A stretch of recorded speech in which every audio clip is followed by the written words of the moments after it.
Hello मेरे प्यारे दोस्तों, आप सभी को मेरे यूट्यूब चैनल कहानी का खजाना में स्वागत करती हूँ। आई होप आप सभी लोग खुश होंगे, स्वस्थ होंगे। चलिए दोस्तों, आज आप सबको मैं एक नई कहानी सुनाती हूँ। मेरा एक अनजान फेसबुक फ्रेंड था जिससे मैं घंटों चैटिंग करती थी। मैं उससे मिलने के लिए तड़प रही थी।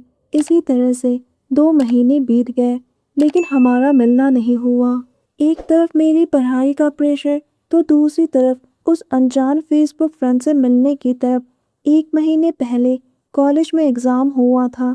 मेरा नंबर काफ़ी कम आए। प्रोफेसर ने प्यून भेजकर मुझे स्टाफ रूम में बुलाया। सर ने कहा, स्वाति, इस बार तुम्हारा नंबर बहुत कम आया है। मैं एकदम चुप थी। सर ने कहा, तुम कल से मेरे घर ट्यूशन पढ़ने के लिए आ जाना। वैसे भी 3 महीने के बाद फाइनल एग्ज़ाम है। तुम क्लास की टॉपर हो, तुम्हें इस बात का ध्यान रखना चाहिए। अगले दिन से ही मैं सर के घर ट्यूशन पढ़ने के लिए चली गई। सर बहुत ही जवान और हैंडसम थे। कभी कभी पढ़ाई करते वक्त गलती से हमारे हाथ एक दूसरे को छू जाते थे, तो धीरे से मैं अपना हाथ हटा लेती थी। दोस्तों, चैनल पर पहली बार आए हैं तो इस वीडियो को लाइक शेयर और सब्सक्राइब करें और एक प्यारा सा कमेंट ज़रूर कर दें। इसी तरह से हर रोज़ मैं सर के घर ट्यूशन पढ़ने जाती थी और 2 महीने यूं ही निकल गए। एक दिन मैं ट्यूशन पढ़ रही थी। उसी वक्त सर के घर में कोई आ गया और वो उनसे बातें करने में बिजी हो गए। तो मैंने भी अपने फेसबुक फ्रेंड को मैसेज किया। उसने कोई जवाब नहीं दिया। मैंने फिर से उसे मैसेज किया। उस वक्त मैंने एक बात महसूस किया कि सर का मोबाइल टेबल पर ही रह गया और बार बार उनके मोबाइल पर नोटिफिकेशन आ रहे थे। मैंने जब ध्यान से देखा तो वो मैसेज मेरा ही था। मुझे पता चल गया कि वो अनजान फेसबुक फ्रेंड और कोई नहीं, मेरे सर ही हैं। मैं थोड़ी देर के लिए सन्न रह गई। मैं जिससे मिलने के लिए तड़प रही थी। मैं तो सुबह से लेकर शाम तक उन्हीं के साथ रहती थी, फिर भी उन्हें पहचान नहीं पाई। और पहचानती भी कैसे, क्योंकि उन्होंने तो प्रोफाइल पिक्चर डाला ही नहीं था। सर मुझे पहले से ही पसंद थे, लेकिन अब तो उन पर और भी ज़्यादा प्यार आने लगा। मैंने कुछ नहीं कहा और वहाँ से चली आई।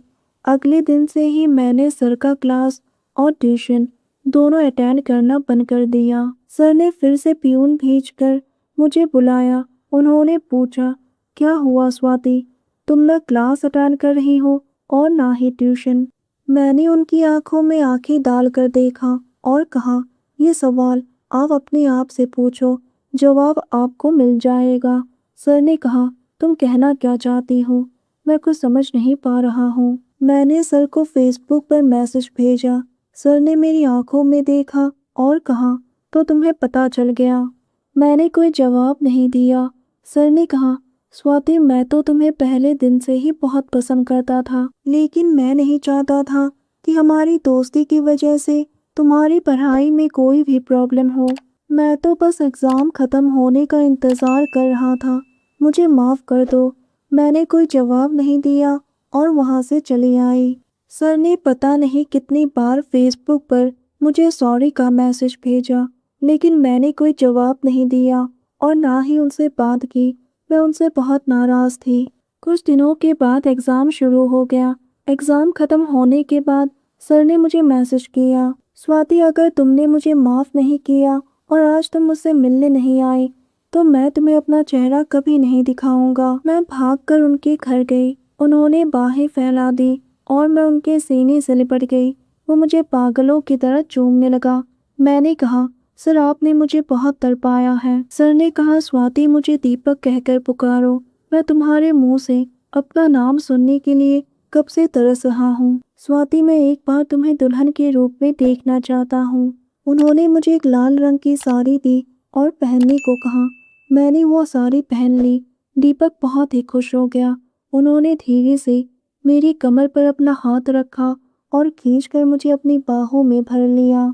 दीपक ने कहा, स्वाति, मैंने बड़ी मुश्किल से अपने आप को संभाल कर रखा, पर आज मुझे मत रोको। और दीपक अपने प्यार की चाहत में खो गए। मैं भी अपना होश खो बैठी और अपने आप को उन्हें सौंप दिया। मुझे दीपक से इतना प्यार मिलेगा, मैंने कभी सपने में भी नहीं सोचा था। हम दोनों की मीठी सिसकारियाँ कमरे की दीवारों से टकरा रही थी और कमरे का माहौल और भी खूबसूरत बन गया था। मैं तो उनकी दीवानी हो गई थी। कुछ घंटों के बाद जाकर हम दोनों ही शांत हो गए।